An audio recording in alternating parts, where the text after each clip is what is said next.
DC here, hi guys and gals. Well, you can see it's getting to be winter, isn't it? It's pretty cold these days. Yeah. So what are we today? Yes, we're Wednesday, Hump Day. And this morning I was walking. I made probably a 30-second video. I think I'll be calling it "Where's the Beef?"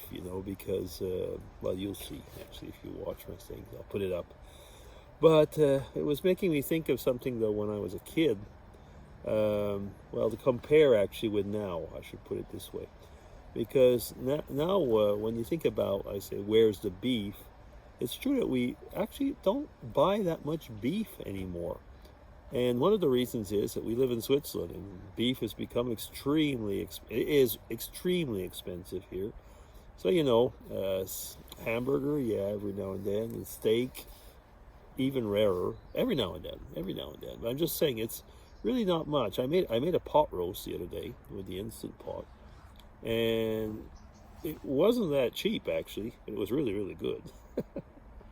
No, the thing is, where's the beef? It made me think of when I was a kid. We, depending on what it was, I mean, we weren't a rich family, and every now and then, if there was something like a steak or they wouldn't always buy, the parents wouldn't always buy, loads of steak or stuff like that. So if there was one or what, we'd get our little piece, something like that, we'd share. And I remember, especially if we'd get something like one of my uncles was a big hunter, and he was, if he had something, he'd maybe bring a steak from one of the animals that he had hunted, and so we would share it. I kind of see that, now. And I thought, like, yeah, like sharing a little bit of meat or sharing this and that. And my mom was saying, like when I was born, I was a baby, the farm where they were on, well, the house, I mean, where they were living, it wasn't a farm actually. It was a house in the countryside, but there was no electricity, there was no running water. I know it just sounds like so weird. I mean, it's just because their road where they were didn't have electricity or stuff like that yet, and just weird, no toilets and stuff like that. Yeah, outhouses. You can hardly believe things like that. The running water actually, they were pumps. They had pumps. Stuff like that, so they would get the water from the pump. I remember actually my grandmother's place, they had a well in the house. I mean, I remember that, even though I was like a few years old. There was two things I remember from my grandmother's house.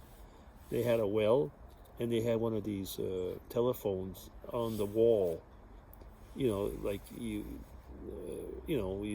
old type that you had to turn a dial, not that type of dial, this type of dial, and so on. It just seems like weird, and I guess it was just so impressive, even for a very small child, that I remember that. Yeah, but I mean, I remember my mom telling me stories, where basically I was saying they didn't have much food, actually. Sometimes they were far away. My dad, if he was away with the car, my mother was probably, we could say, stranded in the middle of nowhere.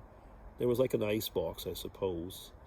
And she would say, like, yeah, sometimes we had not had enough money to buy that much food.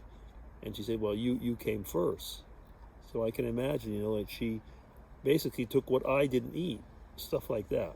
Wow, I was keep thinking, like, world has changed, hasn't it? And yet there's still a lot of people that are hungry.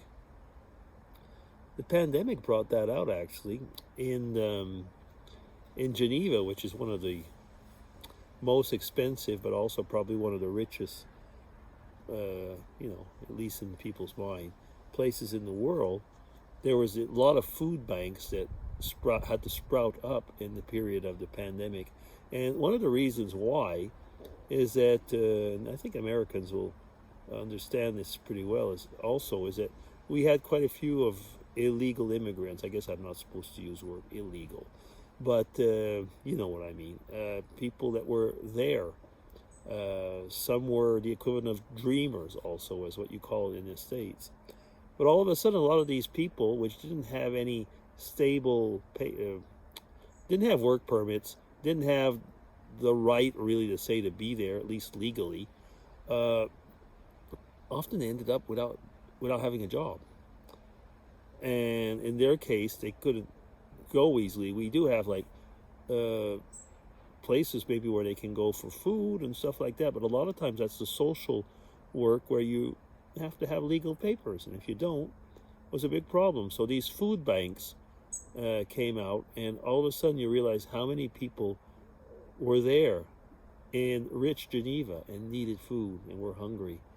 And luckily, I can say is that people were ready to share. Yeah, but you know, you often think things like that don't happen anymore. I mean, when I think about when I was a kid, I think like, well, it's not like that anymore in our part of the world. But actually, it still is. Surprising at times. Yeah, you know, we very often don't know what's going on, you know, in our neighbors. And yeah, I guess sometimes if we did, we'd be surprised. Yeah. So anyway, that's enough. That'll be a little vlog for today at lunch. You know, what it's not only where's the beef, but how about sharing the beef? Okay. DC signing off. Take care, everybody.